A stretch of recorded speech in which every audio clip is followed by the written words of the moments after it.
The way I draw an eye is I'll often start with the upper part of the eye, which tends to bow out on the top right. Well, on Western eyes, I suppose. And then on the bottom, it tends to bow out on the lower left.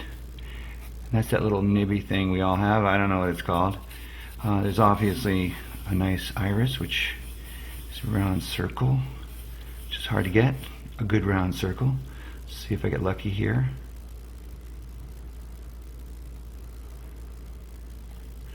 And then, of course, there's the pupil in the center, also another round circle. I'm going to leave this area right here not drawn in for a highlight on the eye, because eyes are wet and they get really shiny and full of little light spots. And then I'd like to draw the lid next, up on top. Great, my pencil's breaking. See if I can draw this with a broken pencil. And then lids also have shadows, which, because a lid is a three-dimensional object, it casts a shadow, and it'll cast it right across the top of the eye. Sometimes some beautiful reflections happen up in that shadow too. I'm going to keep it simple today.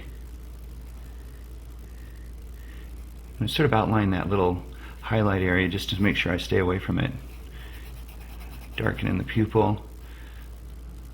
Just keep building on this.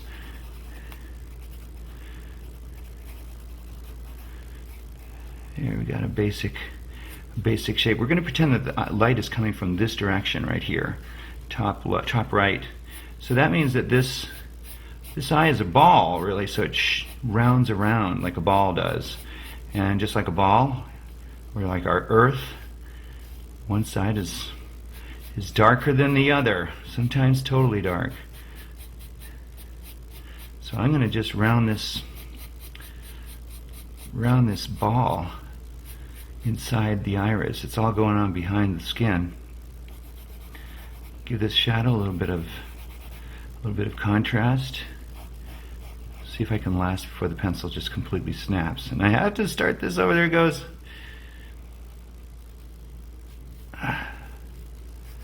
There we go. Give that a nice density to that shadow.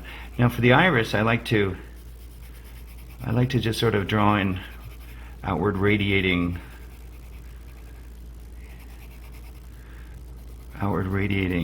lines, because that's kind of what irises do.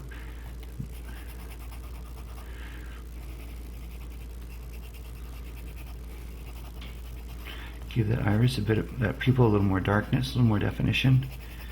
Darken this around here too. It's also kind of a nice dark edge to the iris often, so we'll put that in just to help define it a little better. Give it some mass, give it some shape. We're going to really make this a strong light, so we'll really darken this shadow here.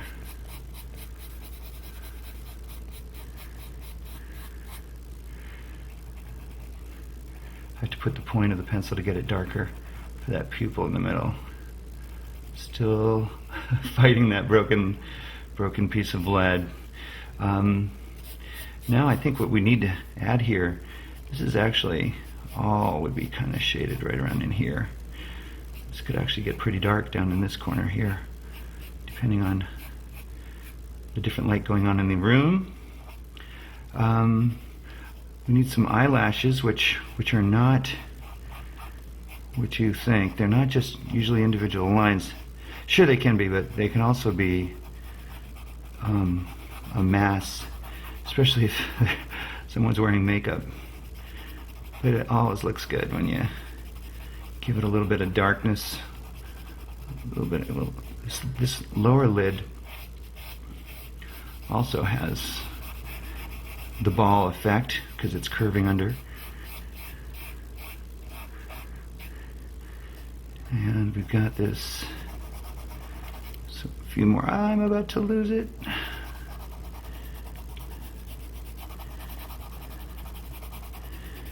You just work with what you've got, right?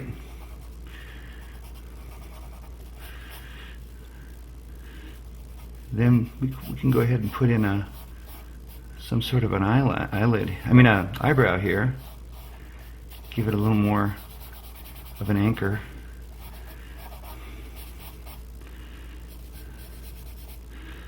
Shade in a bit more of this.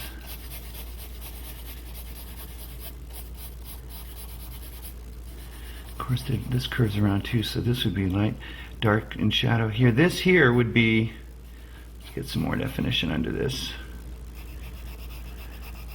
I know you're all waiting for the lead to break, just as I am. Get that in there nice. This sort of defines the bridge of the nose here. It's where it begins. So you can see that reflection really sort of gives it a bit of a pop there.